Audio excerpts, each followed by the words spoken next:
Je vais vous parler d'un sujet très important. C'est bien sûr le sujet de la socialisation de l'éducation. D'accord. Donc, l'éducation reste sur un challenge, hein, une affaire politique. Donc, tous les pays, bien sûr, se lancent pour la socialisation de leurs enfants à travers un savoir, à travers un apprentissage, à travers, bien sûr, des suivis, d'accord, des campagnes, bien sûr, politiques pour les intégrer, bien sûr, dans la société, dans le système politique. Bien. Nous avons ce qu'on appelle les paradigmes de pensée et les sciences de l'éducation. Donc, parmi ces paradigmes, on peut trouver le behaviorisme, hein, le comportementalisme. Nous avons l'humanisme, nous avons le cognitivisme, je répète bien, le cognitivisme, ça veut dire basé sur la cognition, ça veut dire le savoir, la connaissance. Nous avons le constructivisme, hein, ça veut dire la construction à travers ce qui est social.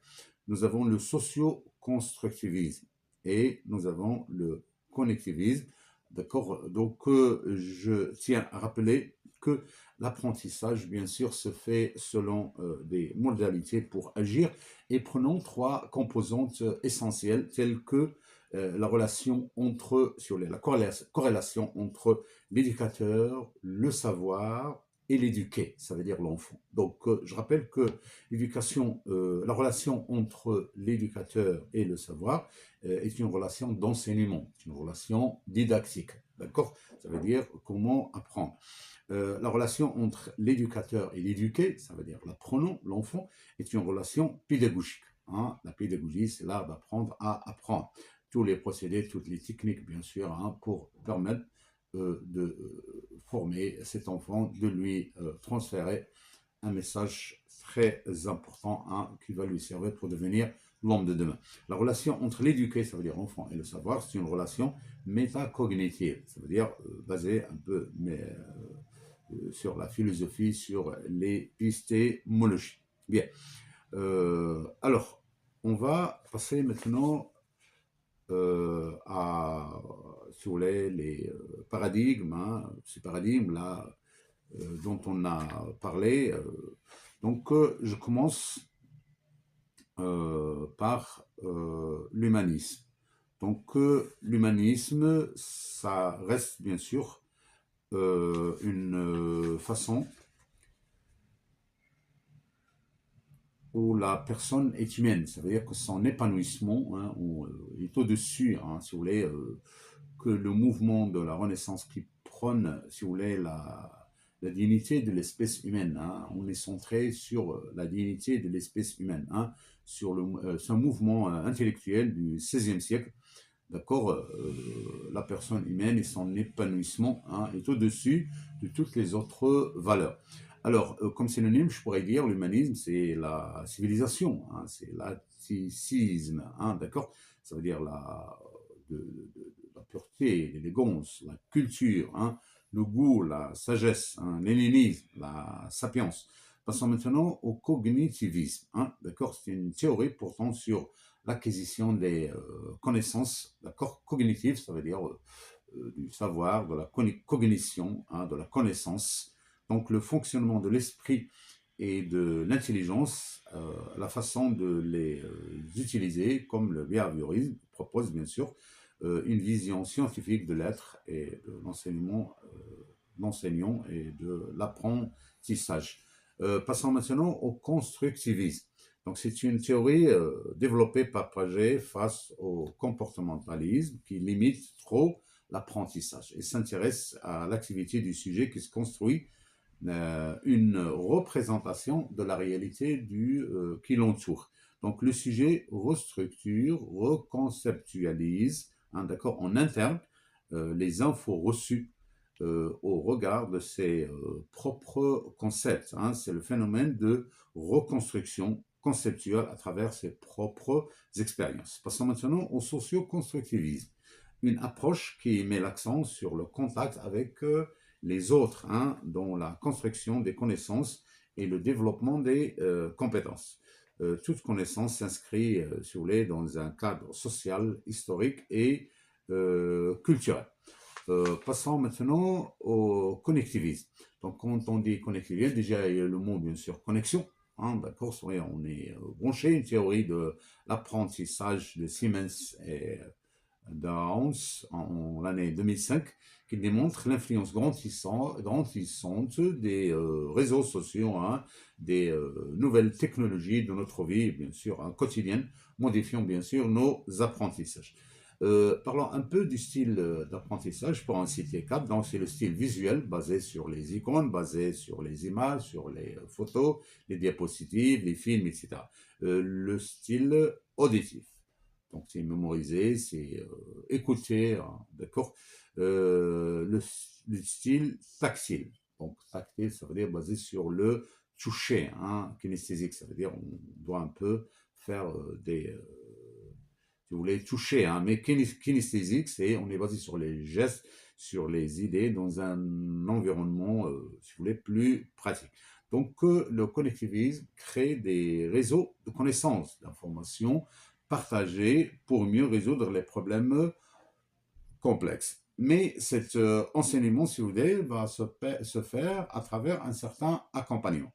Donc, l'accompagnement se fait à travers, d'abord, le parrainage, le sponsorisme, hein, le monitorisme, le mentoring, le counseling, le tutorat et le coaching.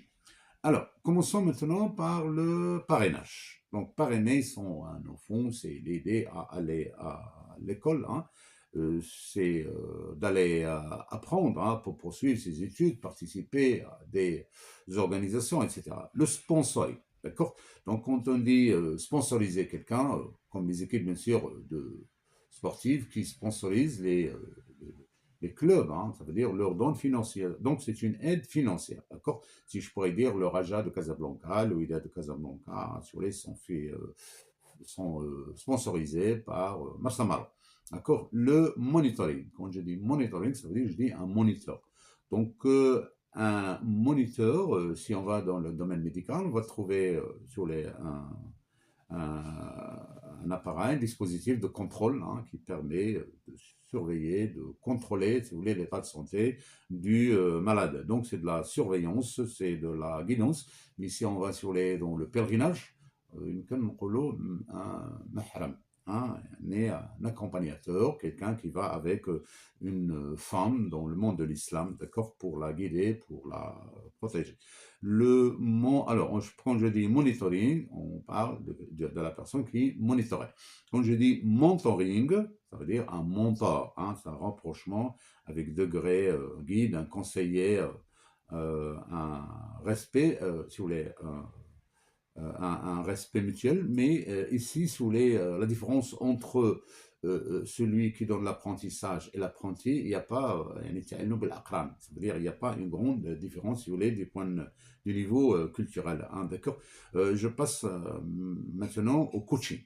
Donc, c'est une méthode d'accompagnement, si vous voulez, destinée à des compétences, réaliser des performances d'un individu grâce à des méthodes d'organisation, mais ceci n'est pas constructif, d'accord. Vous demandez à un coach que cette personne doit avoir un niveau, vous allez le payer, il va faire évoluer, il va faire des performances pour une personne, mais ce n'est pas constructif. Ça veut dire que c'est d'une telle rapidité, hein, que les performances vont se réaliser, mais ça reste, si vous voulez, non constructif, hein, ça reste un peu léger, c'est-à-dire c'est pas structurel, hein, d'accord.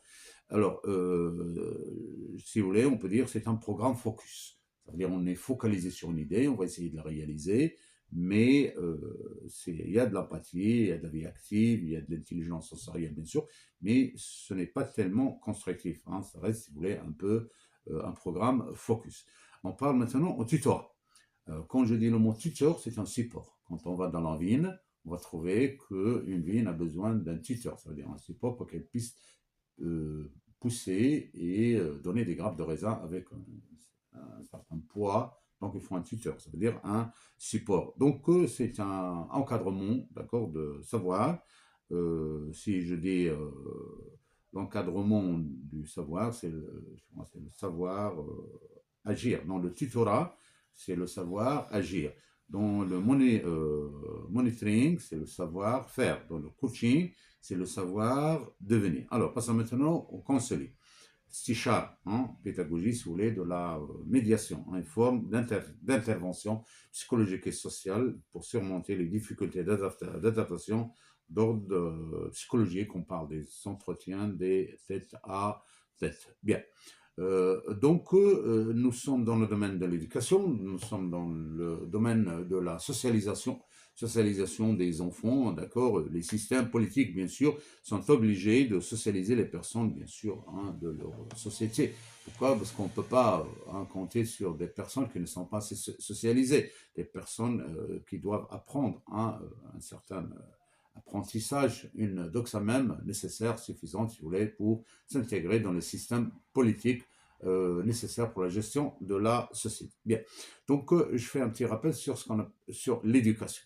Donc l'éducation, ça reste un domaine politique, d'accord? Ça veut dire une importance qui diffère bien sûr d'un pays à un autre, avec bien sûr prise de valeur aussi bien pour l'enfant, bien sûr, qui est le roi, aussi bien pour l'enseignant qui va nous donner des ingénieurs, des médecins, d'accord? Ça veut dire une formation aussi bien cognitive, d'accord?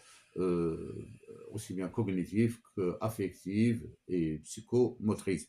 À travers les procédés d'apprentissage, depuis l'assimilation, l'accommodation et l'adaptation, avec bien sûr un enseignement basé sur un enseignement significatif, inclusif, d'accord, pour faire participer l'apprenant avec des compétences. On apprend, nous avons l'association problème et on demande, on pose des questions, on donne du temps à l'élève de résoudre, d'accord, pour acquérir certaines compétences qui vont devenir non seulement, si vous voulez, dans une seule matière, mais des compétences transversales. Ça veut dire, si j'apprends les maths, je vais l'utiliser partout dans toutes les matières. Si j'apprends à parler en français, je vais essayer d'utiliser cette matière ou bien l'anglais dans toutes les autres disciplines, ce qu'on appelle des compétences transversales. Sachant que les enfants ne sont pas des machines, on ne va pas les programmer tous de la même façon, donc ça reste une différence bien sûr entre les apprenants. Il y a des enfants visuels, il y a des enfants auditifs, d'accord. Ça veut dire qu'ils n'ont pas les mêmes compétences d'apprentissage, c'est ce qu'on appelle, qu'il faut procéder à ce qu'on appelle la pédagogie différenciée. Ça veut dire que chaque enfant a il y a des enfants qui arrivent à maîtriser rapidement, si vous voulez, l'idée, à comprendre, si vous voulez, les situations de problèmes, à résoudre, donner des solutions, mais d'autres, si vous voulez, qui sont auditifs, d'autres qui sont juste visuels, d'autres qui doivent un peu mémoriser les idées pour apprendre, qui ont un petit peu du retard. Ce qu'on appelle la pédagogie différenciée. Donc, chaque enfant, on va se comporter avec lui, parce que chaque enfant, bien sûr, vient d'une famille différente, vient d'un milieu différent. Les enfants ne sont pas des automates. On a des identités, on a bien sûr, si vous voulez, des entités différentes. L'un est différent de l'autre. Donc, il faut procéder de façon à ce que chaque élève puisse comprendre d'une façon, si c'est lente ou bien rapide, l'essentiel, se familiariser, essayer d'adapter l'enseignement, l'apprentissage à ses apprenants. Je rappelle que l'enseignement reste une affaire politique, d'accord. Il faut socialiser les enfants, il faut leur transférer le savoir, leur apprendre des techniques d'apprentissage cognitifs, psychomotrices, des techniques, un savoir qui va leur permettre d'être les gens de demain pour avoir la meilleure société. Et je rappelle tout simplement que le budget réservé par certains pays développés dans la recherche scientifique, ça permet bien sûr de créer, d'accord, de procéder déjà, bien sûr, nous avons l'intelligence artificielle dans les pays développés, avec les PC, avec les machines, avec les missiles, malheureusement, pour détruire même dans la guerre. Mais prenons l'exemple d'Israël. Israël, c'est un pays, bien sûr, qui réserve 4,5% de son budget pour la recherche scientifique, ce qui lui permet de décrocher le 1/4 des prix Nobel, d'accord, d'Alfred Nobel, si vous voulez, dans le monde. Et je rappelle très bien que les Israéliens produisent, bien vendent pour le monde entier la poussière de la tomate. Hein. La poussière de la tomate, c'est 30 millions. D'accord, 300 000 dirhams le kilogramme. D'accord. Donc, c'est déjà une science dans le domaine scientifique, le domaine de l'agroalimentaire. On voit bien que réserver une grande partie du budget à, si vous voulez, à la recherche scientifique, ça permet de donner un pays bien développé. Merci.